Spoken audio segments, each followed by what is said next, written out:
Seeing a blinking green light on your Rogers router, which is likely an Ignite Gateway or Hitron modem router, usually means your router is detecting network activity but isn't able to fully connect to the internet.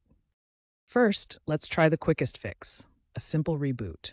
Unplug your router from the power outlet for a full 60 seconds. Then plug it back in and wait 5 to 10 minutes for it to reconnect. While waiting, double-check that all cables, especially the coaxial cable, are securely connected to both the router and the wall. This often clears temporary memory issues and reestablishes the connection. If, after rebooting, the light continues to blink green and you still have no internet, move on to the next step. If rebooting didn't resolve the blinking green light issue, a factory reset may be necessary. Keep in mind, this will erase all your custom Wi-Fi settings, including passwords and network names, so only perform this step if rebooting failed. Locate the reset button on the back of your router. It's usually a small recessed hole to prevent accidental presses.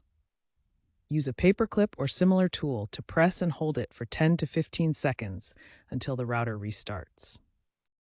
To prevent future connectivity issues, consider using a surge protector. Power surges can damage your router and cause intermittent problems like the blinking green light. Schedule regular reboots during low usage times, such as late at night or early morning.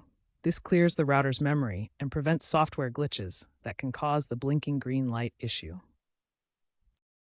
For persistent problems, check for firmware updates. Rogers regularly releases updates that address connectivity issues, including those causing false blinking green lights.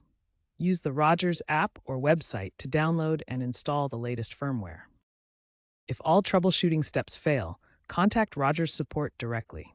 Call 1-888-ROGERS-1 and provide details about your router model, troubleshooting attempts, and any error messages you've seen. In areas with consistently weak cable signals, Rogers can deploy signal boosters. These devices amplify the incoming signal, helping to prevent connectivity drops that cause the blinking green light problem.